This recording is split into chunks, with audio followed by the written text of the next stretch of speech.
Siap. Di Belém, Brasil ini, karena memang kalau perubahan iklim susah diingat, tapi dampaknya memang pasti bikin keringet. Aduh, rhyme-nya bagus nih openingnya nih.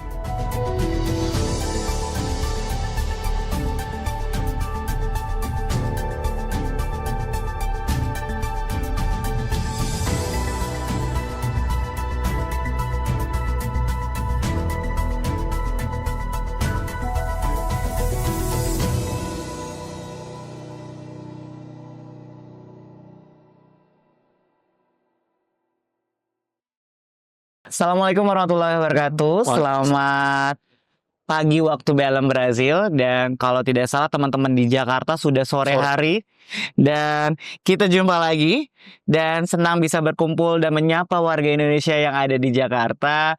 Di Belém ini kondisinya sedang panas banget. Tapi kita tidak menyuruti semangat-semangat yang para delegasi Indonesia yang hadir pada pertemuan kali ini. Dan apa kabar semuanya? Tidak lupa kami menyapa seluruh pemirsa dari channel Pavilion Indonesia. Dan semoga dalam keadaan sehat, penuh semangat, dan tetap konsisten untuk melestarikan lingkungan Indonesia. Karena iklim itu kasat mata, tapi dampaknya sungguh nyata. Dan jangan pernah berhenti, kita harus tetap berkolaborasi. Dan kebetulan untuk podcast kali ini, kita telah kehadiran salah satu perwakilan dari perusahaan energi terbesar di Indonesia yang juga menjadi mitra keberlanjutan lingkungan serta transisi energi bersih di Indonesia, dan pastinya kontributor Pavilion Indonesia PT Pertamina. Dan langsung saja kita sapa Bapak Agung Wicaksono, Direktur Transformasi dan Keberlanjutan Bisnis PT Pertamina. Pak Agung, apa kabar hari ini? Baik, selamat pagi Mas Romi, selamat sore rekan-rekan generasi muda Indonesia di Nusantara. Ya. Sudah dari kapan Pak di Belém, Brasil? Di Belém sejak hari Minggu. Hari Minggu. Setelah menempuh perjalanan selama 51 jam. 51 dengan jam, oke. 6 kali naik pesawat. Oke. Semata-mata demi konferensi perubahan iklim. Siap. Di Belém, Brasil ini. Karena memang kalau perubahan iklim susah diingat, tapi dampaknya memang pasti bikin keringet. Aduh, rhyme-nya bagus nih openingnya nih ya. Ganti bertransisi dari pantun menuju rhyme supaya lebih menarik. Kita akan podcast dalam waktu yang cukup efektif, Pak Agung. Dan perkenalkan, saya Romi Setiawan. Saya adalah Penata Humas dari Biro Humas Kementerian Lingkungan Hidup yang akan memandu podcast sesi kedua dari pesan iklim dari Belém, Pavilion Indonesia. Dan kita ingin bertanya nih Pak, kalau kita berbicara misinya delegasi Indonesia serta Pavilion Indonesia, Pak Menteri selalu mempromosikan pasar karbon. Pasar karbon sebagai jualan kalau boleh dibilang di pertemuan COP30.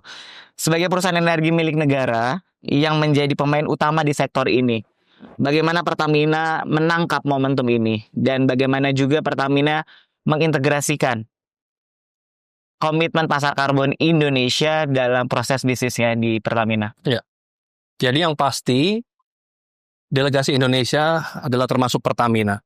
Dan Pertamina hadir di COP30 di Belém, di jantung hutan Amazon Brazil ini, karena menunjukkan juga komitmen Pertamina, di mana saya sebagai Direktur Transformasi Bisnis dan Keberlanjutan adalah pertama kalinya Pertamina punya direktur di bidang sustainability dan hadir di COP30 ini. Tentunya untuk memanfaatkan peluang yang ada di COP30, terutama di Pavilion Indonesia. Salah satunya sebentar lagi kita akan datang ke Seller Meet Buyer Session. Oke. Ya, Seller Meet Buyer ini akan jadi platform pertemuan penjual dan pembeli kredit karbon. Ya, nah kalau menyangkut dengan pasar karbon, kredit karbon yang akan ditransaksikan nanti, kebetulan kami Pertamina akan hadir di platform tersebut. Ada beberapa buyers yang akan menandatangani perjanjian dengan kita. Ini semua karena di Pertamina kita siapkan ada 3 hal untuk bisa menangkap peluang dari pasar karbon ini. Pertama, kita siapkan di Pertamina mekanisme yang namanya internal carbon pricing.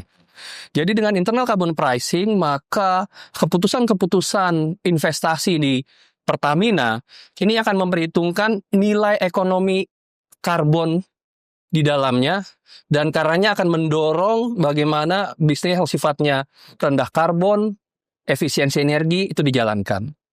Nah, dengan kebijakan itu, yang kedua, kita kemudian bisa mengembangkan banyak proyek-proyek yang berbasis energi terbarukan. Proyek-proyek yang berbasis ramah lingkungan, ya. Jadi contohnya, kita di Indonesia tuh kaya sekali dengan sumber alam yang namanya geothermal, panas bumi. Bahkan Indonesia ini boleh dibilang adalah super powernya geothermal. Di dunia kita cuma nomor 2 di bawah Amerika. Dan Pertamina punya potensi banyak banget geothermal ini. Kita punya banyak banget pembangkit listrik dari panas bumi, dari geothermal. Nah, dari proyek-proyek itu, baik yang berbasis teknologi seperti geothermal atau yang berbasis nature-based solution, seperti misalkan penghijauan kembali, itu kita bisa menghasilkan carbon credit. Iya. Untuk ditransaksikan. Dan tentunya yang ketiga, kita lakukan yang namanya mekanisme MRV. Measurement, Registration, Verification. Yang tentunya KLH lakukan ini ada peran dari SRN, kita kemudian pastikan bahwa proyek-proyek tadi itu, apakah itu geothermal atau nature-based solution, itu betul-betul valid sehingga kita ditawarin di pasar global, maka nilai karbon itu betul-betul diakui, dan nantinya bukan hanya dapat duit, tapi juga proyek-proyek ini akan membuat energi yang lebih ramah lingkungan, energi yang hijau. Jadi bukan hanya green, tapi juga gold. Ya, karena itu kita perlukan untuk bangun Indonesia lebih bersih, lebih hijau, tapi juga lebih maju, lebih kaya. Oh, ini sekarang kayaknya sudah mulai bertransisi. Kalau dulu kita kenal namanya gold, glory, gospel gitu ya. Sekarang green and gold nih, G keduanya ya Pak ya di belakang ya, supaya dan green, gold, and gaul nih, karena harus dan harus selalu beradaptasi dengan kebijakan-kebijakan iklim yang ada di tingkat global gitu kan.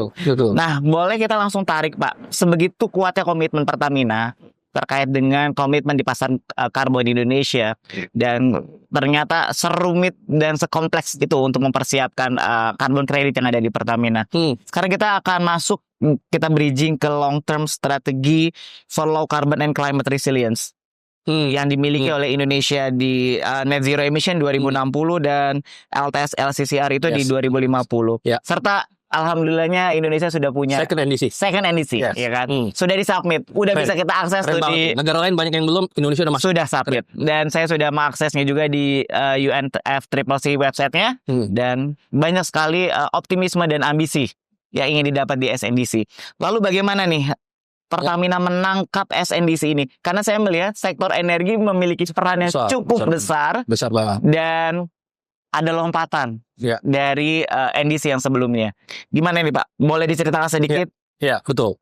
Jadi dengan porsi energi itu besar banget ya di dalam second NDC itu, kan artinya kira-kira rencana kita menjadi net zero di 2060 gitu kan. Karena energi ini besar banget, maka yang harus terjadi adalah buat Pertamina terutama percepatan transisi energi. Karena kalau kita bicara energi di Indonesia, perusahaan energi terdepannya ya Pertamina. Nah, percepatan transisi energi itu tadi contohnya bagaimana pengembangan energi yang ramah lingkungan seperti geothermal itu kita lakukan. Mungkin nggak banyak yang tahu, selama ini mengira Pertamina itu ya jual minyak, jual bensin, jual solar. Tapi sebenarnya kita banyak berperan bikin energi yang hijau, energi yang bersih, energi yang ramah lingkungan. Itu yang pertama harus kita lakukan. Nah, yang kedua, kan tapi orang kan bilang, mana Pertamina kan masih ngebor minyak. Masih ngembangin gas. Tentu karena itu sumber daya alam kita, sumber daya alam Indonesia kan. Dan masih kebutuhan nasional juga. Masih kebutuhan nasional, kita ini masih defisit. Ya, kebutuhan minyak kita di Indonesia itu sekitar 1,4 sampai 1,5 juta barrel per hari. Yang bisa kita hasilkan di dalam itu masih 100.000 barrel per hari. Jadi harus ditambah. Tapi gimana caranya produksi bertambah, tapi emisi tidak bertambah? Itu yang kita lakukan dengan namanya dekarbonisasi. Nah, dekarbonisasi contohnya kalau di hulu minyak dan gas yang ngebor-ngebor itu kita lakukan teknologi namanya carbon capture and storage dan carbon capture utilization and storage. Artinya apa? Ini kan kegiatan minyak dan gas ini menghasilkan emisi karbon. Nah, dengan emisi karbon ini kita lakukan teknologi capture, ya, menangkap karbonnya itu, kemudian di store, disimpan, ya, di bawah tanah. Apakah itu di saline aquifer, di lapisan yang memang kita siapkan untuk itu, atau bisa juga di basin-basin, di cekungan-cekungan yang tadinya adalah untuk minyak dan gas dan sudah tidak berproduksi, kita simpan di situ. Ini akan berperan bisa dua hal. Yang pertama, pastinya ini akan mengurangi emisi. Oke. Ya. Karena dikonserv ya. Karena dikonserv, disimpan. Dan kalau ditanya apakah aman? Aman banget. Di dunia ini yang paling depan itu adalah Norwegia. Norwegia untuk carbon capture. Ya, namanya ada Northern Light. Ya, bulan Agustus kemarin baru. Dan kita di Pertamina lagi mendorong bahwa kita ini supaya bisa jadi yang nomor 2 setelah Norway. Ya. Dan selain disimpan, ada juga kemungkinan memanfaatkan ini, jadi utilisasinya untuk meningkatkan produksi. Ya, jadi untuk karena karbon ini ke bawah, kemudian dia istilahnya kira-kira sederhananya nyampur nih sama potensi minyak yang ada, itu bisa produksinya akan naik. Lebih gampang. Ada korelasinya berarti ya, Pak ya? Dan itu sudah banyak digunakan untuk teknologi yang namanya EOR, Enhanced Oil Recovery, meningkatkan bagaimana minyak itu bisa diangkat. Nah, tapi yang ketiga, kita mau melakukan percepatan ini. Tadi satu, transisi energi, kedua dekarbonisasi, yang ketiga kita juga bicara emisi yang banyak itu dari transportasi. Oke, benar-benar Pak. Namanya scope 3. Iya. Ya. Karena penggunaan bahan bakar fosil ya, Pak. Betul. Nah, kita lakukan langkah-langkah nih untuk pengurangan emisi melalui scope 3 dengan mengembangkan bahan bakar yang ramah lingkungan. Contoh, biodiesel. Oke. Jadi belum banyak yang tahu tuh di Indonesia. Sekarang kan ada yang namanya B40. Artinya diesel kita itu 40% campurannya tuh udah pakai bahan bakar yang nabati. Bukan lagi minyak dari dalam bumi. Dan dengan kita melakukan itu, manfaatnya satu, kita nggak lagi ngimpor solar. Saat ini kita nggak ngimpor solar tuh betul-betul dari dalam negeri. Dan yang kedua, itu bisa memanfaatkan sumber yang ada di dalam negeri. Nah, sekarang kita lagi kembangkan lebih jauh dari situ. Pertama adalah kita mengembangkan bioetanol namanya. Tadi kalau biodiesel itu untuk DEX gitu ya, atau untuk solar. Tapi kita mau dorong juga yang etanol ini, karena ini kebijakannya pemerintah. Betul. Presiden udah dorong nih ya, bikin E10, 10% pakai etanol. Dan di Brazil ini udah sukses banget etanol. Kalau kita keliling, itu benchmarknya sampai ke Brazil juga, Pak. Makanya ini blessing banget nih, kita di Brazil, kesempatan juga. Presiden Brasil bulan lalu baru ketemu Pak Presiden Prabowo di Indonesia, ya, dan langsung perintah Pak Prabowo kan adalah ya pakai etanol. Nah, kita lihat Brasil sudah lakukan. Saya kemarin keliling pom bensin yang ada, dan 2 hari lagi saya akan ke Sao Paulo ketemu dengan beberapa perusahaan Brasil. Itu di pom bensinnya itu udah kelihatan, ada yang gasolin harganya berapa, ada yang etanol harganya berapa. Saya ngecek juga tuh Pak, di pom bensin. Suruh lihat kan? Betul. Dan yang etanol lebih murah harganya daripada gasolin. Oke, siap. Dan mobil-mobil di sini itu sudah istilahnya dual fuel. Engine-nya itu udah disiapin, mesinnya disiapin, dia bisa pakai dua-duanya. Nah, ini bagian tadi dari scope 3. Dan yang terakhir, yang besok nih ada satu sesi di Pavilion Indonesia, Pertamina akan tunjukkan inovasi kita, mengembangkan biofuel, tapi bukan untuk perjalanan darat, tapi untuk perjalanan udara. Jadi untuk aftur berarti aftur dari bahan bakar ramah lingkungan, disebutnya namanya SAF, Sustainable Aviation Fuel. Dan yang lebih canggihnya lagi, bikin SAF-nya ini di kita menggunakan bahan baku berupa used cooking oil. Atau istilah kerennya minyak jelantah. Betul. Ya. Ini menarik banget nih. Jadi minyak jelantah, teman-teman ya sering makan gorengan nggak pasti kan? Betul. Ya memang bisa berpotensi kolesterol tapi enak gitu kan. Nah, semakin banyak makan gorengan, semakin banyak minyak jelantah, itu bisa berpotensi untuk semakin banyak kita bisa bikin Sustainable Aviation Fuel atau SAF ya. Yang akan meningkatkan bahan bakar ramah lingkungan, yang akan bisa mengurangi emisi di sektor penerbangan itu bisa sampai 84%. 84% signifikannya ya Pak ya. Kalau kita udah benar-benar pakai 100% SAF. Jadi banyak banget yang kita sudah lakukan dan akan kita kembangkan lagi di Pertamina ini untuk membuat sesuatu yang makin ramah lingkungan, berkelanjutan dan mendapat peluang dari pasar karbon tadi. Siap. Ya. Baik. Tadi ada hal yang menarik nih sebagai pecinta gorengan di Indonesia gitu kan. PGI, pecinta gorengan Indonesia. Saya sangat merasa agak sedikit memiliki kenyamanan dan kepercayaan dirian untuk sering makan minyak goreng, Pak.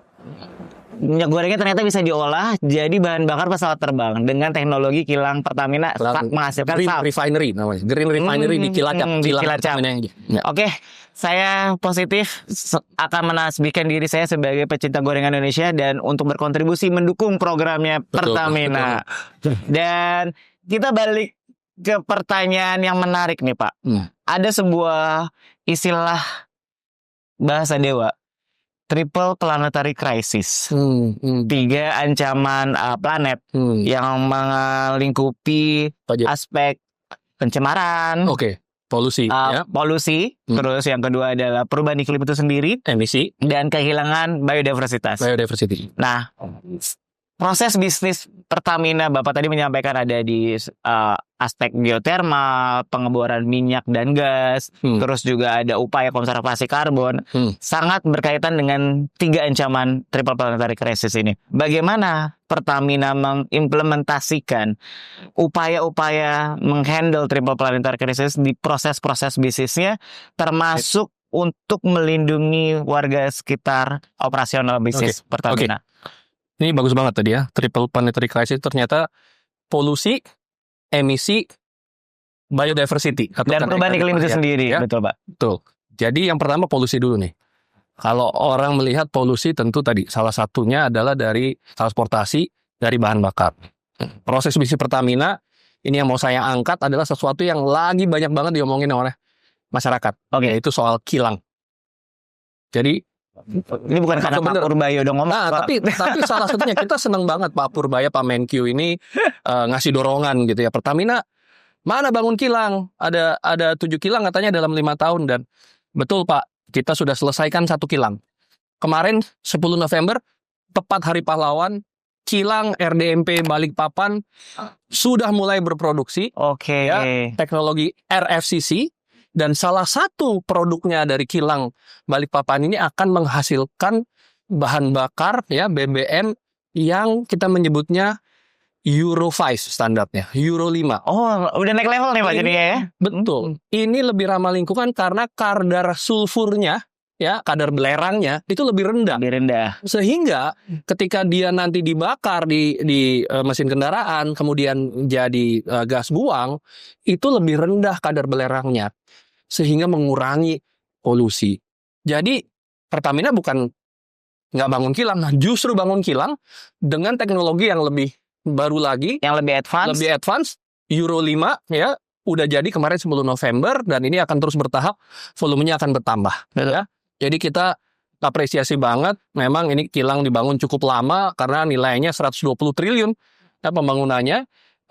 Dari 2019 ya disiapkan dan ini kita akan lakukan. Jadi yang pertama polusi kita jawab dengan refinery, bangun kilang. Yang kedua emisi karena kaitannya ke perubahan iklim. Nah, tentu emisi ya kuncinya adalah percepatan dari transisi energi dan dekarbonisasi tadi. Ya banyak sekali langkah-langkah yang dilakukan Pertamina untuk itu dan karenanya kalau bicara proses bisnis, karenanya di dalam Pertamina sekarang ada satu direktorat khusus tentang sustainability yang ditugaskan ke saya. Saya baru gabung Pertamina ini sekitar 5 bulan yang lalu memang. Jadi memang masih newbie gitu ya. Tapi mungkin kesempatan juga untuk melihat, oh kalau gitu Pertamina ini nanti bisa dibawa kemana untuk bisa lebih sustainable. Ya, tadi dengan pengembangan energi terbarukan, kemudian dekarbonisasi, dan kemudian juga pengembangan yang terkait. Yang ketiga adalah mengembangkan masyarakat dan terakhir keanekaragaman hayati, biodiversity. Apa contohnya Pertamina lakukan biodiversity? Saya kasih contoh di laut, ya karena Pertamina itu juga punya bisnis di laut. ya, bukan hanya di darat ya atau di udara. Tadi udara itu kita punya airline, Iya, pesawat, namanya Pelita. Nah, betul. Pelita itu terbangnya sudah pakai tadi SAF yang dari Pakai SAF tadi ya, Pak? Atlanta tadi. Jadi di darat, di udara, dan di laut. Ini kayak Matra TNI ya jadi ya, Pak? Iya, iya dong. Ini kayak kita menjaga Republik Indonesia. Menjaga Republik juga. Indonesia di darat, di laut, di udara gitu ya, Nah, siap. Yang di laut itu kita punya perusahaan namanya Pertamina International Shipping. Iya. Nah, perusahaan perkapalan yang mentransport minyak, produk-produk minyak gitu ya.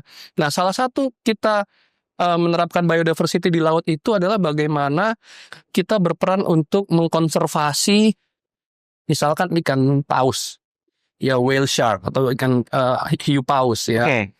Nah, kapal-kapalnya Peace Pertamina International Shipping itu dilengkapi dengan teknologi yang memastikan agar perjalanan mereka itu tidak mengganggu, tidak membahayakan. Teknologi sonarnya berarti, Iya, Pak. tidak Oke. membahayakan dari ekosistem dari Paus itu hiu dari paus tadi ya.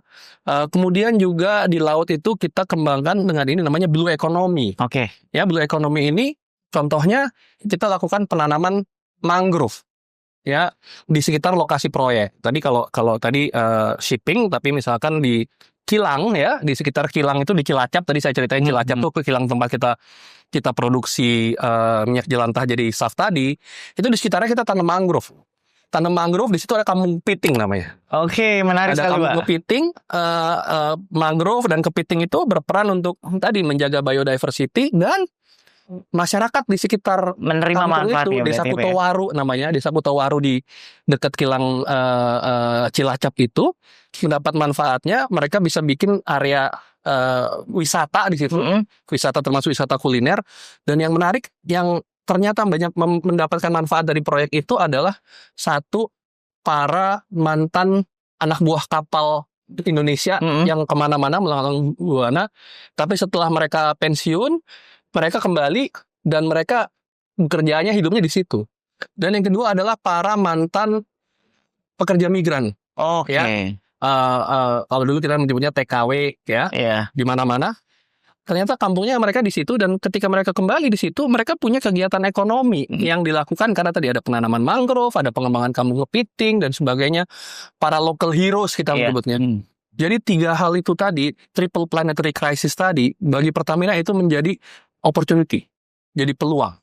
Karena orang tuh bilang crisis is the mother of opportunity. Nah, betul, dari situlah betul. kita bisa punya opportunity, kita bisa jadi polusi, kita bisa bangun kilang, emisi kita bangun energi terbarukan, dan biodiversity kita kembangkan proyek-proyek yang melibatkan masyarakat dan juga menyelamatkan satwa maupun fauna. Ya. Ini sebenarnya penjelasan dari Pak Agung sudah hampir masuk ke pertanyaan keempat. Tapi saya juga cukup mengapresiasi dan memberikan highlight apa yang disampaikan oleh Pak Agung. Berarti intinya saat kita consider atau memahami bahwa triple planetary crisis itu bukan hanya sekedar ancaman, tapi bagaimana kita berinovasi untuk beradaptasi terhadap penyelesaian masalahnya, akhirnya justru memberikan manfaat. Tidak hanya kepada bisnisnya Pertamina, tetapi juga kepada masyarakat dan stakeholder yang ada di sekitarnya. Ya. Tadi saat TKW dan juga anak buah kapal yang mungkin sudah pensiun tadi Bapak sampaikan, ternyata balik ke kampungnya mereka, ternyata ekonomi sudah sustain dengan upaya program mangrove-nya itu sendiri. Dan kayaknya Pertamina sudah mulai sudah menginternalisasi nilai-nilai upaya triple planetary crisis dalam proses bisnisnya. Nah, Pertamina saya lihat juga punya komitmen yang cukup tinggi untuk berinovasi. Bagaimana nih Pak melibatkan masyarakat dan generasi muda? Kita tahu bahwa kita nggak selamanya akan hidup di planet bumi ini, dan kita juga akan meneruskan ini kepada generasi muda, dan mungkin nanti anak-anak Bapak juga akan melanjutkan upaya-upaya baik yang sudah dilakukan oleh Pak Agung bersama dengan Pertamina. Apa sih sebenarnya Pak, bagaimana cara Pertamina mengajak masyarakat? Karena kadang-kadang investasi itu harus sejalan dengan bagaimana membangun dan menghidupkan masyarakat di sekitarnya. Satu lagi untuk memanajemen mengelola konflik pada masyarakat, dan bagaimana melibatkan generasi muda. Cara apa yang diterapkan oleh Pertamina Pak? Jadi tadi saya sudah ceritakan tentang mangrove dan kampung kepiting di Desa Kutowaru. Itu adalah bagian dari program Pertamina yang namanya Desa Energi Berdikari. Oke. Jadi kalau bagaimana kita melibatkan masyarakat, program Desa Energi Berdikari kita yang sudah mencapai hampir 300 desa di seluruh Indonesia, dan itu ada desa mandiri energi di situ, ada desa wisata, kemudian ada desa pesisir, ya. Itu adalah jadi sarana kita untuk melibatkan masyarakat untuk mendapatkan manfaat ekonomi lebih besar. Kalau nggak salah penghasilan yang ditimbulkan dari program Desa Energi Berdikari itu sekitar lebih dari 5,5 miliar per tahun untuk desa-desa tersebut, begitu ya. Dan tadi bagaimana ini adalah hasil dari para anak-anak muda, para generasi muda, baik Pertamina maupun yang ada di masyarakat luas. Sebagai contoh, program Desa Energi Berdikari ini kita lakukan kerjasama dengan satu organisasi yang namanya SRI, Society for Renewable Energy. Ini adalah asosiasi anak-anak muda yang sangat concern tentang energi terbarukan. Iya, betul. SRI ini. Nah, kita kerjasama dengan mereka banyak untuk mengembangkan Desa Energi Berdikari ini, dan kita bangga banget bukan hanya dari desa-desanya yang muncul, tapi juga bagaimana anak-anak muda ini ternyata menjadi champion. Ya, dan salah satunya adalah pendiri dari SRI ini, Mas Zagi Barian. Betul, baru ditunjuk sebagai UN Youth Climate. Exactly. Ya. Jadi anak Indonesia yang mewakili di UN, di PBB. Betul. Untuk climate, mewakili Asia Tenggara. Betul. Itu hasil gimana kita seneng banget kerjasama sama SRI dipimpin Mas Zagi ini. Dan bukan hanya di SRI, kita di dalam Pertamina juga punya program-program. Yes. Anak-anak muda, mulai dari para change agent, kita punya ada para troopers, kemudian ada SLF, ya. Ini banyak banget yang memang membuat Pertamina ini makin concern, makin yakin dengan green, makin yakin dengan ramah lingkungan energi terbarukan. Dan saya mau tunjukin, ini ada satu buku. Buku ini saya dapat sebagai oleh-oleh dari staf saya, anak buah saya di muda juga Pak? Yang anak muda. Anak muda. Perempuan. Jadi mereka berdua waktu itu ke New York, ada yang namanya UN Climate Week. Oh iya, benar. Ya, waktu itu Pak Prabowo juga datang ke beliau hadir langsung. Betul, dan di situ ada UN Climate Week. Nah, saya senang banget nih pas mereka berdua perempuan namanya Aisyah sama Dina, saya ingat. Mereka kasih oleh-oleh saya buku ini.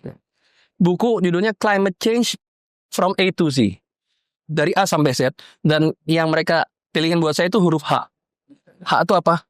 Hope. Oke. Jadi adalah hope, adalah harapan yang dibawakan sama anak-anak muda ini buat titipan harapan untuk Bapak ya Pak. Buat saya, buat generasi Gen X kayak saya, atau mungkin juga banyak kayak boomers yang masih ada begitu ya.